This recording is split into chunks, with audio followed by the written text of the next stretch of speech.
संपादकीय में हम कुछ 84 के क्रम के ऊपर भी इस न्यूमरोलॉजिकल सिद्धांत को भी देखेंगे कि क्यों 84 का इतना अपने यहाँ महत्व है। लोगों ने ध्यान दिया हो तो 252 वैष्णव की वार्ता में भी 84 सात्विक, 84 राजसी और 84 तामसी वैष्णव हैं, तामस भावयुक्त। तो कहने का तात्पर्य है कि ये 84 होना, और वल्लभ दिग्विजय की मुझे जहां तक स्मरण हो रहा है, श्री पुरुषोत्तम जी द्वारा विरचित वल्लभ दिग्विजय की अंतिम कारिका है, चतुरशीति तद्भक्ता चतुरशीति राशिका चतुरशीति तद्ग्रंथा आहुर आर्यास्तु तत्कथा। 84 महाप्रभु जी के वैष्णव हैं, चतुरशीति तद्भक्ता, चतुरशीति राशिका, राशिका मतलब बैठक जी, आपकी बैठक जी भी श्री 84 हैं, और चतुरशीति तद्ग्रंथा आज उपलब्ध पूरे नहीं होते, लेकिन महाप्रभु जी ने 84 ग्रंथ अपने जीवन में रचना की, उनके आपने प्रकट किए। और इसी कारण से पुरुषोत्तम जी लिख रहे हैं कि मैंने भी वल्लभ दिग्विजय को 84 एपिसोड्स में ही लिखा है, 84 में ही लिखा है। तो ये 84 वैष्णवों का नाम मैं और आप श्रवण करेंगे, और इनके कृपा प्रसाद का भाजन बनने के लिए हम इनसे प्रार्थना करेंगे कि आज जो हम सूरदास जी का चरित्र देखने जा रहे हैं, वो सूरदास जी का चरित्र हमारे को हृदयारूढ़ हो। वार्ता के अंतिम दिवस, जिस दिन हमारी सूरदास जी की वार्ता के कुछ कुछ प्रसंग जो हम विशेष लेने वाले हैं वो पूरे होंगे, उस दिन हम उस वार्ता में क्या सिद्धांत बोध हमको हुए, हम उसकी ओर भी एक दृष्टि करेंगे।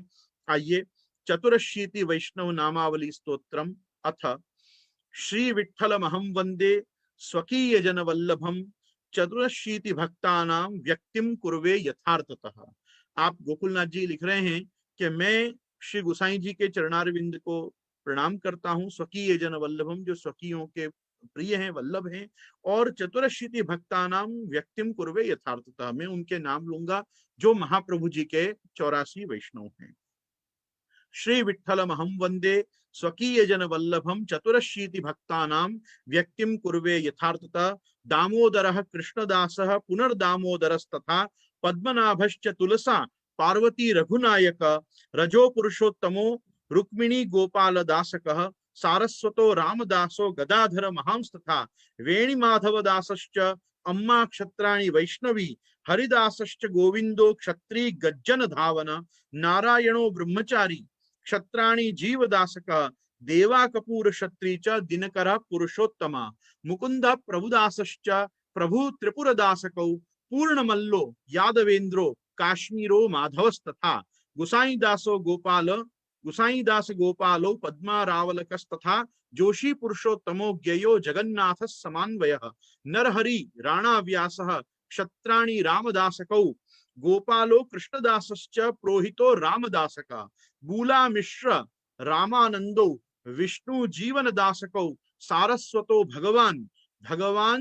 मुक्ष सेवकः गौड़ो अच्युतदासश्च अच्युतश्चक्र तीर्थक कन्हैयालाल क्षत्री च नरहरि दासकस्तथा लघु पुरुषोत्तमो गोपाल दास जनार्दनौ कविराजो गड़ुस्वामी उत्तम श्लोक दासक ईश्वरोत्तम श्लोकाख्यो राजा माधव को तथा सिंगनंदे सासवहु परमानंद सूरकौ बाबा वेणु कृष्णदासी छकड़ा वासुदेव का एका क्षत्राणि आनंद दास विश्वंभरस्तथा ब्रह्माणी रथकाईश्च नारायणी स्त्रीयरस्तथा अन्य मार्गीय कायस्थ दासो दामोदरस्तथा सिंगनंदे च क्षत्राणि जगतानंदकस्तथा इंद्रप्रस्थे चैक क्षत्री जटा गोपाल दासकः कृष्णदासो रामदासो वाणवो बादरायण वैष्णवो संतदासश्च सुंदरदास मावजी नरहरिदास सन्यासी पांडे सदु भवानिका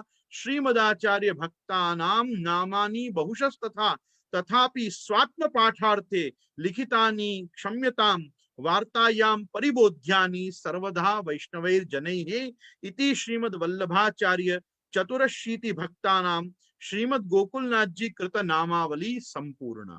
यहाँ पे लिख रहे हैं कि ये श्रीमद आचार्य चरण के बहुत सारे जो सेवक हैं, श्रीमद आचार्य भक्तानाम नामानी बहुशस्त था, उनमें से भी तथापि स्वात्म पाठार्थ में मेरे नित्य पाठ के लिए लिखितानि क्षम्यताम, केवल ये 84 का ही संकलन यहाँ पे कर रहा हूँ, और वार्तायाम परिबोध्यानि सर्वदा वैष्णव जने हैं, और इनकी क्या क्या वार्ताएं हैं इनको उनकी तत्त वार्ताओं से वैष्णव जन जरूर पढ़ें और उससे उससे बोध लें।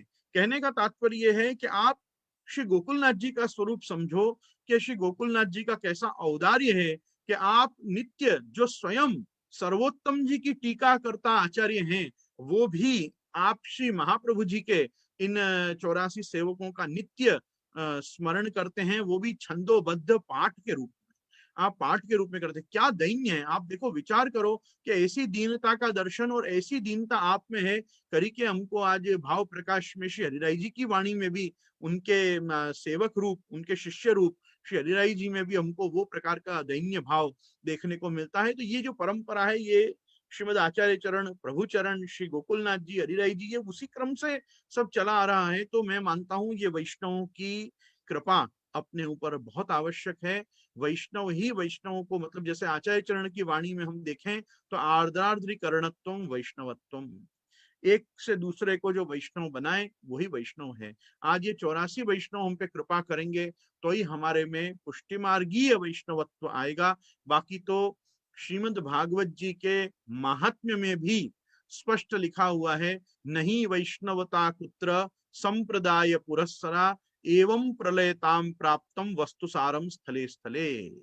कहीं पे भी सांप्रदायिक वैष्णवता का बराबर ढंग से नहीं मिलने के कारण धीरे धीरे सभी वस्तुओं का स्वरूप लुप्त होता चला जा रहा है। हमारे में केवल वैष्णवता नहीं होनी चाहिए, हमारी वैष्णवता पुष्टिमार्गीय अस्मिता से संपृक्त हमारी वो वैष्णवता दिखनी चाहिए कि हमारे में आचार्य चरण के हम सेवक हैं, आचार्य चरण और प्रभु चरण द्वय के हम सेवक हैं, वो चीज हम में दिखे। आज वैष्णव समाज में एक बहुत बड़ी समस्या आ रही है और वो ये है कि लोग जल्दी से कार्यक्रमों में कार्यकर्ता तो बन जाते हैं, स्वयं सेवक तो बन जाते हैं, लेकिन वो स्वयं सेवक नहीं बन पाते। आज कार्यकर्ता बनना, स्वयं सेवक बनना, ये एक अलग बात है, ये तो कार्यक्रम पूर्ति बात है। आप उसमें आ जाओ, उसमें भाग ले लो, उसमें संप्रदाय में आके धोती बंडी तिलक छापा करके खड़े हो जाओ, ये एक और बात है, ये तो संप्रदाय की शोभा है, इसमें कोई हानि की बात नहीं है। लेकिन घर में भी व्यक्ति बंडी धोती में और तिलक में खुद के ठाकुर जी को नित्य मिलता हो, वो पुष्टि मार्ग का वास्तविक गौरव है। इसलिए सबसे बड़ी वस्तु यह है कि वैष्णवता आप में नहीं दिखनी चाहिए, वैष्णवत्व आप में दिखना चाहिए। हम में वैष्णवत्व का दिखना बहुत जरूरी है कि हम खुद एक अच्छे वैष्णव बने। और ये किसी को दिखाना नहीं है, ये तो आत्म संतोषार्थ है, ये भगवत संतोषार्थ है, भगवत और गुरु तोषार्थ है कि हमारे गुरु संतुष्ट हों, हमारे ठाकुर जी संतुष्ट हों, और सबसे बड़ी बात है हम एज पुष्टि मार्गीय जीव संतुष्ट हों कि हम हमारा कर्तव्य बराबर कर रहे हैं। तो अपने खुद के संतोष के लिए ये बहुत जरूरी है कि हमारी धोती बंडी, हमारे तिलक, हमारे पुष्टि मार्गीय बाह्य चिन्ह वैष्णव धर्म के हमारे ऊपर इतने स्पष्ट दिखते हो कि 1 किलोमीटर दूर से देखने पर भी पता चले ये पुष्टि मार्गीय वैष्णव है, ये महाप्रभु जी का जीव है, ये श्री गोसाई जी का सेवक है। तो आज हमको कार्यकर्ता या केवल स्वयं सेवक नहीं बनना है, हमको केवल इस संप्रदाय का शिष्य भी नहीं बनना है, हमको सेवक बनना है। इसीलिए हर वार्ता के प्रारंभ में लिखा है, अब श्री महाप्रभु जी के सेवक फलाने वैष्णव की वार्ता शुरू। महाप्रभु जी के शिष्य नहीं, महाप्रभु जी के सेवक। एक सेवक बनना दास धर्म का प्रतीक है। दास धर्म अपने में नहीं आया तो अपन क्या करेंगे हाथ में तुलसी जी लेके दासोहम बोलते रहने से। अरे दासोहम अगर हम बोल रहे हैं तो वो हमारे अहंकार के साथ उसका स्पंदन दिखना चाहिए कि हमको उस अहंकार में आनंद आ रहा है, उस दासत्व में भी हमको आनंद आ रहा है कि हम दास हैं। तो किसके दास? हम कृष्ण दास हैं, हम दासानुदास हैं, हम वल्लभ दास हैं, हम विठल दास हैं, हम भगवान दास हैं, तो हम ठाकुर जी के दास हैं। इस बात का गौरव अपने में होना चाहिए। तो बस उस गौरव को ही अपने अंदर जीवंत रखने के लिए हमको इन वैष्णवों के नाम नित्य लेने चाहिए, हमको इनकी वार्ता नित्य देखनी चाहिए। मैं वापिस कहूंगा, वार्ता साहित्य नॉवेल उपन्यास नहीं है कि हमने एक बार पढ़ ली तो बस सोच लिया कि हाँ खबर छे એવું છે કઈ થયું હતું એવું, ऐसा नहीं। वो तो हमारे जीवन को नित्य प्रेरणादायी बननी चाहिए। इसलिए हमने विचार किया, मुझे तो बहुत समय बहुत आग्रह हुआ था कि मैं इस बार वल्लभाष्टकम पे बोलूं, स्फुरत कृष्ण प्रेमामृत पे बोलूं, सर्वोत्तम जी पे बोलूं। मुझे भी मन था कि कोई ना कोई ग्रंथ श्रीमद आचार्य चरण के उत्सव के इस सत्संग क्रम में लिया जाए, लेकिन वार्ता साहित्य किन्हीं ग्रंथों से कम है क्या? उल्टे उसमें तो स्पष्ट श्री गोकुलनाथ जी आज्ञा कर रहे हैं कि आज कथा नहीं कहेंगे, आज तो कथा को फल कहेंगे। तो जो कथा का फल है वो कथा का फल ये वार्ता साहित्य है। तो श्रीमद् भागवत जी की कथा, श्री ठाकुर जी की कथा, श्री महाप्रभु जी, श्री गुसाई जी की कथा का यदि कोई फल है, कोई वल्लभाख्यान और मूल पुरुष का कोई फल है, तो वो ये 84 वैष्णव की वार्ता है, ये 252 वैष्णव की वार्ता है। कुछ चीजें इसमें मुझे खास आज आपके साथ शेयर करनी है। अपने देखो, जब हम वार्ता साहित्य में प्रवेश करते हैं तो वार्ता साहित्य में आता है 3 जन्म की वार्ता। और 3 जन्म की वार्ता को बहुत सीधे सीधे शब्दों में समझना चाहिए। एक जन्म है उनका आदिदैविक स्वरूप, एक जन्म है उनका आध्यात्मिक स्वरूप, एक जन्म है उनका आदि भौतिक स्वरूप। अब इसको कैसे समझना? तो भाई किसी भी वैष्णव की वार्ता में लिया हुआ है पहले उनका आदिदैविक स्वरूप, मतलब मूल लीला स्वरूप उनका क्या है, लीला में वो कौन है। तो लीला में जो वो है वो उनका आदिदैविक स्वरूप। अच्छा, आदि भौतिक स्वरूप क्या है? तो भाई आदि भौतिक स्वरूप है कि ये भौतिक शरीर में जब वो शरण आने के पूर्व आए तो कौन से वर्ण और कौन सी जाति में वो पैदा हुए, तो कौन से वर्ण और कौन सी जाति में वो वैष्णव का जन्म है, ये उनका आदि भौतिक स्वरूप। और तीसरी चीज है आध्यात्मिक स्वरूप। अब अध्यात्म कैसे आता है? अध्यात्म आता है गुरु के संसर्ग से। जब हमारे पर गुरु कृपा होती है, जब हमारे पर प्रभु कृपा होती है, तब हमारे जीवन में, हमारे आदि भौतिकता में एक आध्यात्मिक अध्याय जन्म लेता है।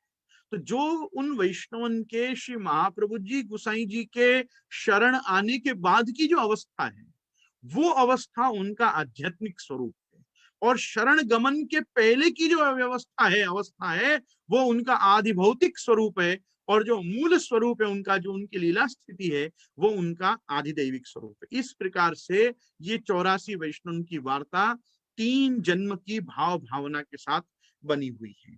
अब ये 3 जन्म की भाव भावना के साथ हमको एक चीज और क्या देखनी है, देखो वो हम समझ लेते हैं एक बार।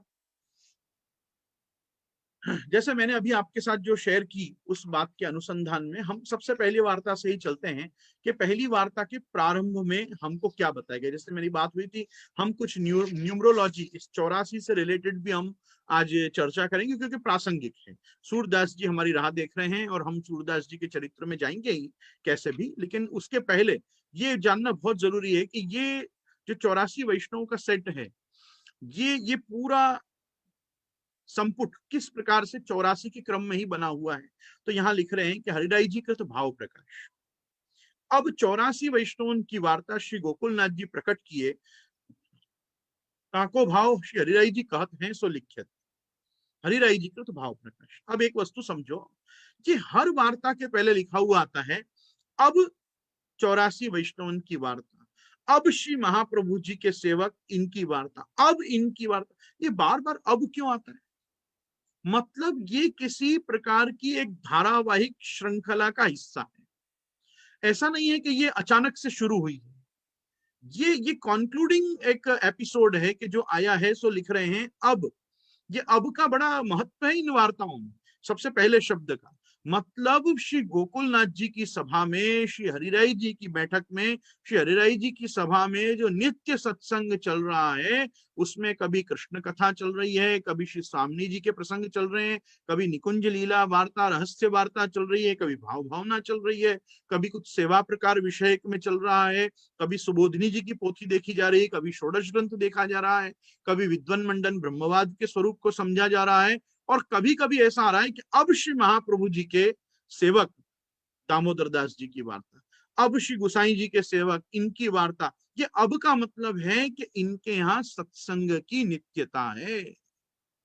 मैं जैसे आपको कहूं आओ आज अपन ये वाली वार्ता करें, मतलब मेरी पहले से कोई वार्ता आपके साथ चल रही है और आज एक मैं आपको नई बात बताने जा रहा हूं। तो ये एक वस्तु को समझो कि पहले से सत्संग का नित्य निरंतर ये विद्यमान है इनके घर में। और क्योंकि ये सत्संगियों का घर है, सत्संगियों का समाज है, सत्संगियों का समुदाय है, इसलिए जब भी बैठते हैं तो कोई लौकिक प्रपंच या अन्यथा प्रलाप सदालाप नहीं करते, अपितु भगवत विषय की ही वार्ता चल रही है। ये बताने के लिए भी प्रत्येक वार्ता के पहले लिखा हुआ आएगा अब श्री महाप्रभु जी के सेवक फलाने वैष्णव की वार्ता। तो ये भाव प्रकाशकार ने बहुत ध्यान दिया है। दूसरा, गोकुलनाथ जी ने जो वार्ता प्रकट करी है उनको भाव श्री हरिराय जी कहत हैं सो लिखे थे, मतलब लिखने वाला कोई और है।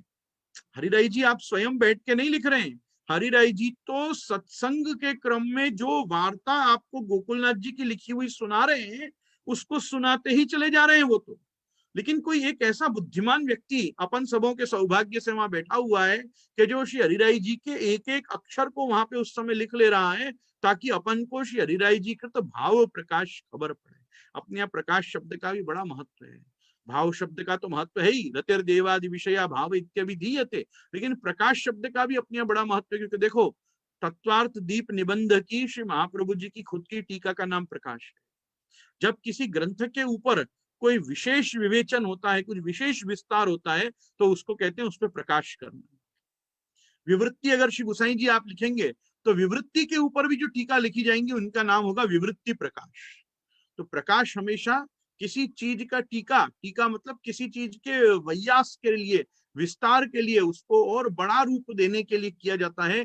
यहाँ पे वार्ताओं में छिपे हुए भाव पे प्रकाश किया जा रहा है, मतलब उसका और विस्तार किया जा रहा है। क्योंकि वार्ता में कितने ही प्रसंग ऐसे हैं कि जो अपन जैसे लोगों के द्वारा गम्य नहीं है, अपने को उनका तात्पर्य बोध नहीं होगा।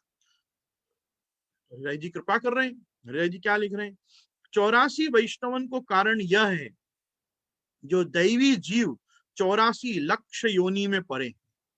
दैवी जीव जो है वो 84 लाख योनि में पड़े हैं।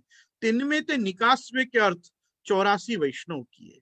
सो जीव 84 प्रकार के हैं, राजसी तामसी सात्विकी निर्गुण, ये 4 प्रकार के भूतल में गिरे।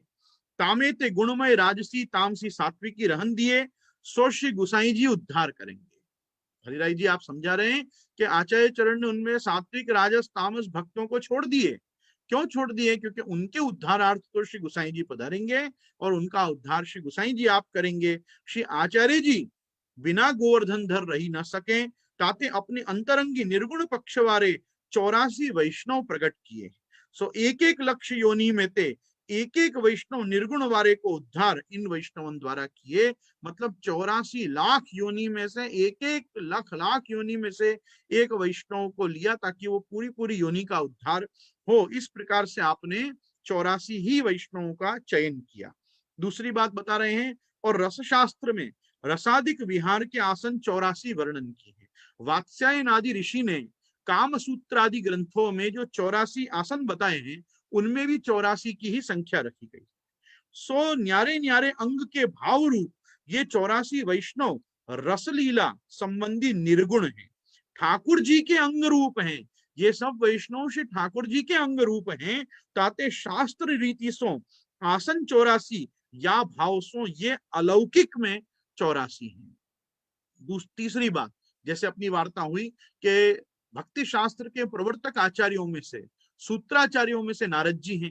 नारद जी ने भी भक्ति के सूत्र 84 लिखे हैं। तो एक एक सूत्र का यदि कोई मूर्तिमंत दृष्टांत है तो वो ये हमारे 84 वैष्णव हैं। और श्री आचार्य जी के अंग कैसे हैं? 12 हैं। द्वादशांगो वही पुरुष। श्री गोवर्धन धर के अंग कितने हैं? 12 हैं। श्री ठाकुर जी के अंग 12 हैं। भागवत जी के अंग अर्थात स्कंद 12 हैं। तो यहाँ कह रहे हैं कि श्री आचार्य जी के अंग जो हैं वो भी 12 हैं, सो स्वरूपात्मक हैं। एक एक अंग में 7 धर्म विद्यमान है, अर्थात वो ऐश्वर्यस्य समग्रस्य वीर्यस्य यशश्रिय ज्ञान वैराग्य युक्तैश्च षण्णा भग इति रणा, और 7वां धर्मी, धर्मी गुण विशिष्ट भगवान के 6 गुण धर्म ऐश्वर्य हैं।